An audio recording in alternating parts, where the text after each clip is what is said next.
নমস্কার, আপনারা দেখছেন হাই নিউজ। আমি শ্রীপর্ণা রয়েছে আপনাদের সঙ্গে। শুরু করছি আজকে নিউজ টুডে। শুরুতেই দেখে নেব আজকে হেডলাইন্স।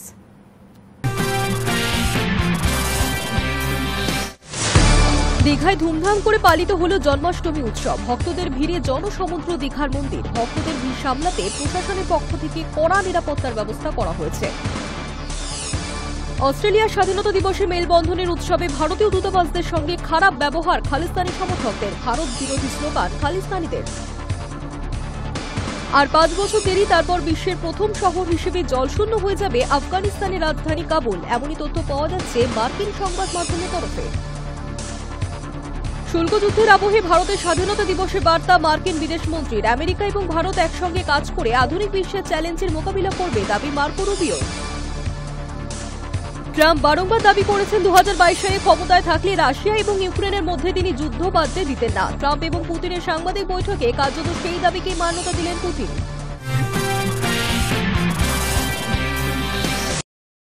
শনিবার জন্মাষ্টমী। ভগবান শ্রীকৃষ্ণের জন্মদিন উপলক্ষে সারা দেশ জুড়ে নানা আয়োজন হলেও দীঘায় এবার প্রথম পালিত হল জন্মাষ্টমী উৎসব। তাই সকাল থেকেই মন্দির চত্বরে ভরে উঠেছে ভক্তদের সমাগম।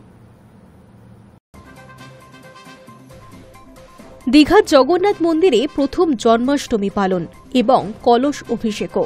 সকাল থেকেই শুরু হয় মঙ্গলারতি ও কীর্তন। দুপুরে প্রসাদ বিতরণ। রাত 12টায় শ্রীকৃষ্ণের জন্মোৎসব পুজো। প্রথম জন্মাষ্টমী উপলক্ষে ভক্তদের জন্য করা হয়েছে বিশেষ আয়োজন। এবার দীঘার জগন্নাথ মন্দিরে পূর্ণ স্নিগ্ধ কলস অভিষেকের আয়োজন করা হয়। জানা গিয়েছে জন্মাষ্টমীর দিন মন্দিরে শ্রীকৃষ্ণের স্নানের জল কলসে করে ধরে রাখা হবে। সাধারণত প্রত্যেক দিন রাত 9টার মধ্যেই মন্দিরের দরজা বন্ধ হয়ে যায়। জন্মাষ্টমীর শুভ লগ্নে রাত 12:30 পর্যন্ত মন্দির খোলা। ভোর 6টা থেকেই শুরু হয় দর্শনার্থীদের প্রবেশ। মন্দির চত্বরে সকাল থেকে সন্ধে পর্যন্ত নাম সংকীর্তনের আয়োজন করা হয়েছে। সকাল থেকে মধ্যরাত পর্যন্ত একটানা চলে ভক্তিমূলক অনুষ্ঠান। সন্ধ্যের পর গোটা মন্দির আলোক সজ্জায় সেজে ওঠে।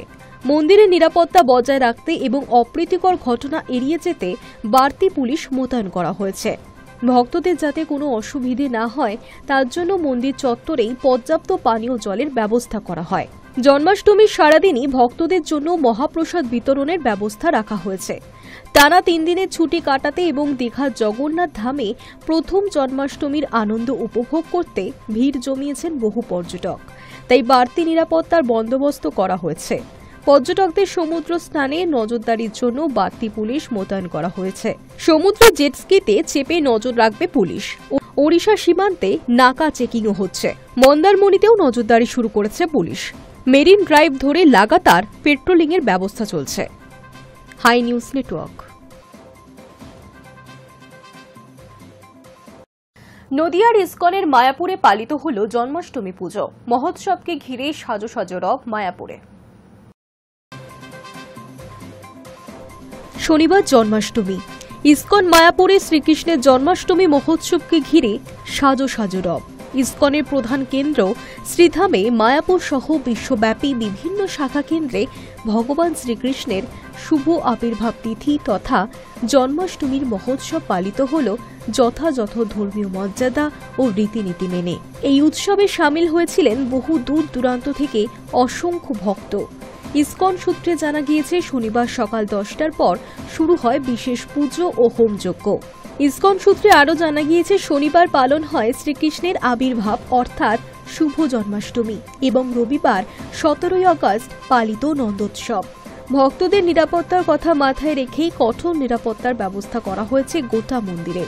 ভগবান শ্রীকৃষ্ণ ভাদ্র মাসের কৃষ্ণপক্ষের অষ্টমী তিথিতে রাতের 7 প্রহরের পর অষ্টম প্রহরে এক সংকটময় সময়ে শঙ্খ চক্র গদা পদ্মাধারী রূপে দুর্যোগ দুর্বিপাকের মধ্যে মথুরায় কংসের কারাগারে আবির্ভূত হয়েছিলেন। তিনি কঠোর হস্তে অসুর এবং দানবীয় পাশবিক শক্তিকে দমন করেছিলেন। প্রেম, সখ্য, মৈত্রী এবং শান্তি স্থাপন করেছিলেন। তার জীবন, বাণী, আদর্শ, শিক্ষা আজও সমানভাবে গ্রহণীয়।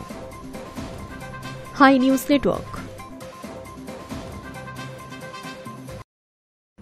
নন্দীগ্রামের মেয়ে মাত্র 3 দিন আগেই কাজে যোগ দিয়েছিলেন সিঙ্গুরের নার্সিং হোমে। বুধবার নার্সিং হোম থেকে তারই ঝুলন্ত দেহ উদ্ধার হয়। সিঙ্গুরের সেই নার্সের দেহ ময়নাতদন্তের জন্য পাঠানো হলো কল্যাণী এইমসে। সিঙ্গুরের নার্সের দেহ ময়নাতদন্তের জন্য নিয়ে যাওয়া হচ্ছে কল্যাণী এইমসে।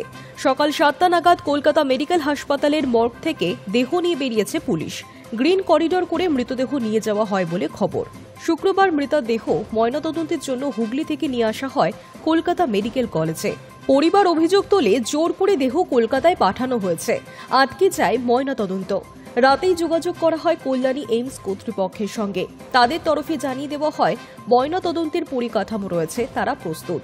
এরপরই শনিবার সকালে দেহ নিয়ে কল্যাণীর উদ্দেশ্যে রওনা দেয় পুলিশ। বুধবার নার্সের ঝুলন্ত দেহ উদ্ধারের পর 4 দিন হয়েছে, এখনও দেহের ময়নাতদন্ত হয়নি। বারংবার জটিলতা তৈরি হয়েছে। কলকাতার মৃতদেহের দখল নিয়ে সংঘর্ষ বেঁধে যায় বিজেপি এবং সিপিএম-এর।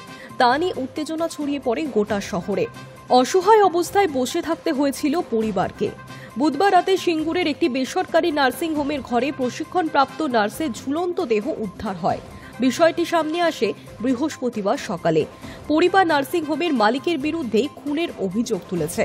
ঘটনার এখনো পর্যন্ত মৃতার প্রেমিক এবং নার্সিং হোমের মালিককে গ্রেফতার করেছে হুগলি গ্রামীণ পুলিশ। ধৃতরা হলেন নার্সিং হোমের মালিক সুবীর ঘোড়া, মৃতার প্রেমিক রাধা গোবিন্দ ঘটন। পুলিশ প্রাথমিক তদন্তে জানতে পেরেছে ধৃত রাধা গোবিন্দ ঘটনের সঙ্গে প্রেমের সম্পর্ক ছিল নিহত নার্সিং পড়ুয়ার। তার বাড়ি পূর্ব মেদিনীপুরের এগরা এলাকায়। বিয়ের প্রতিশ্রুতি দিয়েও বিয়ে না করায় মানসিকভাবে ভেঙে পড়েছিলেন ওই নার্স। প্রাথমিক তদন্তের পর এমনটাই অনুমান পুলিশের। এদিকে নার্সিং হোমের মালিক যুবতীর সঙ্গে খারাপ আচরণ করতেন বলেও অভিযোগ রয়েছে। ঘটনার তদন্ত শুরু করেছে পুলিশ। ময়নাতদন্তের প্রাথমিক রিপোর্ট আসার পরই মৃত্যুর কারণ স্পষ্ট হবে। High News network. সল্টলেকে দুর্ঘটনায় মৃত্যু ডেলিভারি বয়ের। ঘটনার পর থেকে পুলিশ এবং জনতার মধ্যে খণ্ডযুদ্ধ। ঘটনায় এখনো গ্রেফতার 5। সল্টলেকে দুর্ঘটনার জেরে জীবন্ত পুড়ে ডেলিভারি বয়ের মৃত্যু।